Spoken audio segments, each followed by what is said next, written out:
Because I don't believe these stories of jinn and ghosts. These are only fictional stories and not in reality. How can you believe these things as a girl of tomorrow?" Leo looked at Bella in disbelief after saying the words. Bella became very serious with her words. He stood silently with his head down for a while, thinking about something, and looked back at her with calm eyes. Then he said in a calm voice, "Leo, who do you believe in, Allah and the Messenger of Allah? Do you believe in the Holy Quran that was revealed to the Messenger?" Leo was taken aback by his question. He calmed himself down and sternly looked at Bella and said, "What does the jinn have to do with all this, Bella? I don't understand anything about you, and I certainly believe. I am a Muslim, and if I don't believe in them, I will become an infidel." Leo is right. This is exactly what I want to convey to you. If you believe in the Quran, then you must also know that in the Quran, Allah speaks of the genie. There is even a chapter in the Quran about the jinn race. It must not be unknown to you. And if you know this, then you must believe that the jinn race must exist in the world. After listening to Bella's words, Leo was speechless. He is worried now. Bella's words began to match one by one. What he hadn't thought about for so long seemed to come back to his mind. After thinking for a while, he looked at Bella and said with furrowed brows, "Well, what you say is true. Now I also accept that the jinn race really exists in the world. But I don't understand one thing. Why are they following you when there are so many people in the world? And why won't they let you get married?" "I don't know about that either, Leo. But that evil jinn has made my life miserable. I would do anything to get rid of her. Sometimes I feel like I'm killing myself. She also scared me that if I told anyone about her, at that moment, that man's nose would die. So I couldn't say anything to my father, nor to you." Bella started crying, saying the words. Seeing her crying, Leo took her and sat on the bed, hugging her to his chest and patting her on the head. Then he wiped his tears and asked, "Since when do you think, Bella, that there is a jinn with you, who won't let you get married? Or if you tell anyone about him, he'll bleed to death?" Bella now looked back at Idris. How long has he been waiting for this time, when he can tell anyone about jinn? He was too tired to keep the words in his chest. Bella started to say excitedly, "Do you remember that day 2 years ago, Leo? The day your father handed over everything to you? And that's why you threw a party.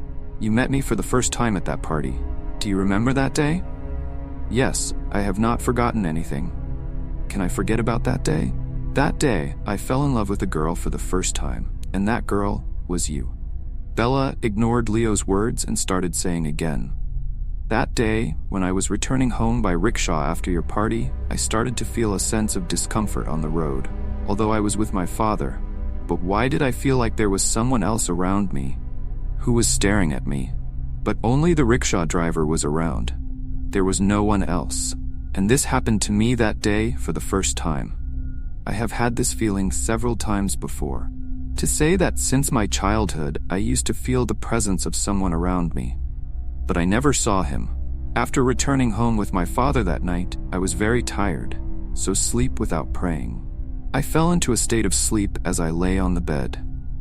Suddenly woke up in the middle of the night. It was around 2 to 2:30 in the night. When I wake up, I feel the pressure of the bathroom. So I got up from the bed and walked towards the bathroom. Then I felt someone standing in the western corner of the room. I quickly looked back at him, but there was nothing. So I quickly entered the bathroom, thinking that my mind was wrong. After washing my hands and looking at the mirror in the bathroom, I screamed loudly. There was another black shadow in the mirror beside me, which is standing right behind me. A quick look back saw nothing. No one can be seen in the mirror. At first, I was afraid, but I consoled myself by thinking that my mind was wrong. Then I came out of the bathroom and went straight to bed. Even if I feel a little scared, I don't pay much attention to it. Bella stopped saying that much. Then he started to say again after being silent for a while. From that day on, I always felt like someone was watching me. Sometimes I would see strange crows and cats. They would look at me strangely. At first, I took it for granted. Never realized that it was so bad for me, keeping an eye on it. It's been like this for about 2 months. Then one day, after receiving a phone call from my father, I quickly returned home and saw that my marriage proposal had arrived. The boy engineer is good in all aspects. Dad is talking to them. They are waiting for me. But I was not ready for marriage, because I loved someone back then. However, I answered all their words quietly, as I could not do it on my father's face. They like to see me, rushes for marriage, but father takes some time from them, because father will never marry me just by his own decision without taking my opinion. Then, what happened then? After they left, father came to me. He wanted to know if I agree with his decision. If I want to do this marriage happily. I agreed to the marriage by looking at my father's face. Father called them Alhamdulillah and told them about the marriage. They were also happy. He fixed the date. He told me that everything was going well. That night, I went to the roof because I couldn't find the network. I got busy talking for a while and put the phone down. I suddenly felt something standing behind me. But there was no one there. Hearing my father's words, the ground beneath my feet moved. I could not understand what to say. When I go to tell my father, I remember the night. The coil of black smoke said that if I told anyone about him, he would die from a nosebleed. If you tell your father, the father will die with blood from the nose and mouth. So I dare not say anything to my father. I started crying uncontrollably. Maybe I'm crying seeing my marriage break up. Father patted my head and consoled me. He said that he will marry me with a better boy than him. But I could not explain to my father that day why I was crying. Ever since my marriage broke up, I was devastated. Because since then, various strange things have happened to me. I often woke up in the middle of the night, and when I woke up, I saw black smoke spreading all over the room. Although those fumes would last for a while, then it would disappear into the air with a loud laugh. After being scared like this for a while, I decided not to sleep in a room alone anymore. I will go and sleep with my father. The day I first went to my father's room and slept with him. That day, after sleeping, I dreamed that a huge black snake was hissing angrily and asking me to go to another room. If I stay with my father will die from nose and mouth. That jinn will kill the father. I screamed in fear. Dad wakes up hearing my screams. Patted my head and asked what happened. I try to calm myself down, thinking I can't say anything to my father. I'm scared of having a terrible dream. Saying this, I said goodbye to my father and went to my room to sleep. Although my father didn't want to let me come to another room that day. But I forced myself to come to my room and lie down. Just after coming to his room, the room was filled with black smoke from all around like every day. I wanted to scream but couldn't scream, thinking that the jinn will harm the father. That very day, the black smoke coiled up and took on a huge and terrifying form. The thing looked like a human, but had 2 long horns on its head and a large forked tail. What a terrible face he has, a mouth full of squishy teeth. I was so scared to see it that I couldn't hold myself back. Immediately I screamed and became senseless. After regaining consciousness in the morning, I found myself in bed. Looking around, it is still dark outside. It is morning. I was very scared thinking about the events of the night. I quickly looked around the room and saw that everything was normal. With a sigh, I got up from the bed and went to the washroom. Fajr prayer after ablution. After finishing my homework in the morning, I left for college. In the middle of the way, I noticed a big black cat walking behind me. I don't understand anymore. It's that jinn. As soon as I noticed the matter, my body trembled with fear. I can't tell anyone about the cat, even though there are lots of people around. And to my surprise, no one could see the cat except me. I reached college with fear. The cat suddenly vanished into thin air. Can't see anywhere else. After reaching college, a different kind of teasing started. Wherever I look, I see the jinn as a shadow. Even in the college washroom. I can't concentrate on college studies anymore. Can't concentrate even talking to girlfriends. Everyone asks me why I am so calm, but I can't say anything to anyone. Because if you tell someone, the jinn will kill him. I was so bored. I could not say no. Because girlfriends start to push a lot. A few days passed like this. In the end, I have not decided not to study in college anymore. So he told his father that he did not know his name from college. Dad asked me many times why I don't want to study. I said only one thing to Dad. I don't want to study anymore, Dad. Please don't force me." After that day, my father did not force me anymore. But in return, my father stepped up to fix my marriage. Even a boy likes someone within a few months. Father took all the preparations to marry me. I could not stop that marriage despite my best efforts, although he did not have the courage not to do it on his father's face. For the first time, that marriage also matured me completely. After a week, my marriage was confirmed. Cards are also printed to invite everyone. That very night, the jinn came to me again in his terrible form. I am no longer senseless like the first day, but the fear did not decrease even a hair. The jinn said not to marry me, because if I marry, then he will kill that boy. I tell the jinn with fear that I can't disobey my father's words. At once, the jinn disappeared without answering. The next morning, I got the news that the boy whose marriage was fixed with me had died with a rope around his neck. Although the reason for this is unknown, Dad broke down again for the second time. This time the humiliation was a little more than the last time. He could not understand why this was happening to me again and again. I also couldn't say anything to anyone. Since then, I have had many marriages, but every time I agreed to the marriage for some reason or the other. I did not agree to any marriage, because I don't want so many lives to be lost prematurely for me. The man I agree to marry will die at the hands of that jinn. Bella stopped saying that much. Seeing him stop, Leo asked in a somewhat serious voice, "Well, I understand that the jinn stopped your marriage, but I did not understand the reason. Did the jinn want to marry you?" Bella let out a sigh at Idris's words.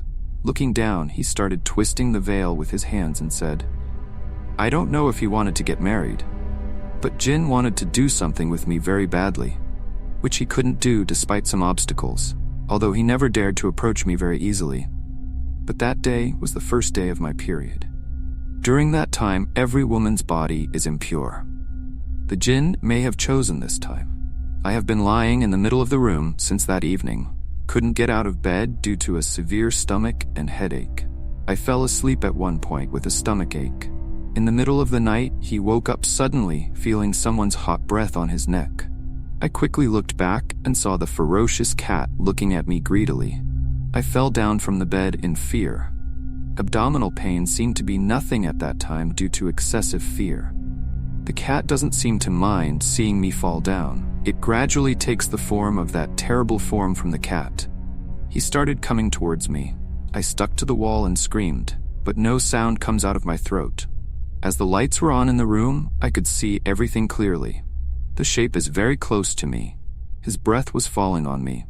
A foul odor was emanating from his body, due to which the vomiting was coming.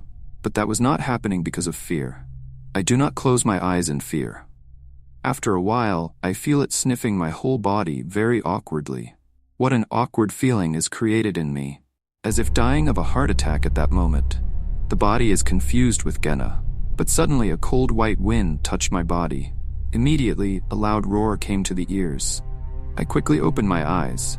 Everything is normal in the house. That figure is not in front of me. I don't understand what happened suddenly, but I understand this much, that the figure came to do something very bad with me that day. God may have saved me that day. From that day until the period was fixed, I did not see that jinn anywhere else, not even in cat form. But he used to come in my dreams. He bullied me, tried to touch it badly, but nothing could do it. Then I broke many marriages. Finally, Father told me about my marriage with you. At first, I was very happy to hear your name, because I liked you. I used to live well, but don't hold yourself back whenever you remember that the jinn will kill you. Tell Father I can't marry you. Not even you, but you brought me into marriage. Tanisha looked back at Idris after saying the words in a row. Seeing that he was looking at her with a hand on his cheek and listening to the words attentively. Now Leo sighed and stood up. Standing in front of Bella, jumping and chest down as if doing exercise, she showed the muscles and said, "See if I'm all right? Have I got any damage?" Bella was shocked by such a question, asked with a furrowed brow. "What kind of question is that again, Leo? You're perfectly fit and healthy. Do you have to say that again?" "Exactly, dear wife, that's what I mean to you. According to you, the jinn will kill whoever you marry, or even kill both of them. Then I didn't just marry you, I brought you in marriage, even Basar." I have entered the house. I am completely healthy.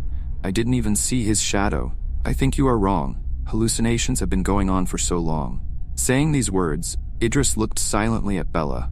Bella was very annoyed by his insulting words. He started getting very angry. After such a long time, he opened his heart to someone. But Bella understands very well how upset it can be if he doesn't believe. He stood up and said angrily, "Do you think I'm crazy? I'm married to you after running away from some crazy Garrod? In what way do you think I'm crazy? That so many events continue to be my hallucinations?" I didn't tell Bella that you are crazy. I know you are not crazy. But answer me one word. If 2 people died just because of marriage, then how am I healthy? I married you? Do you have any answer for that? And besides, I know how none of them died at the hands of the jinn. Bella looked at Leo in surprise, asked in surprise, "How did they die, and how did you know?" Leo smiled softly in response to his words. He gently took her arm and sat her on the bed and said, "I've told you before, Bella. I liked you the first time you saw me at the party. I fell in love with you, so I kept every bit of your news. The one you first got married to was an epileptic. What they hid from you. The day and night he died, that night he had an epileptic seizure. And because there was no one around, he died from the nose. And the second time he was married, he loved another girl, because of which he insulted him and realized that he could not live without the one he loved. There is no fault in you killing them. If you don't believe me, you can look it up."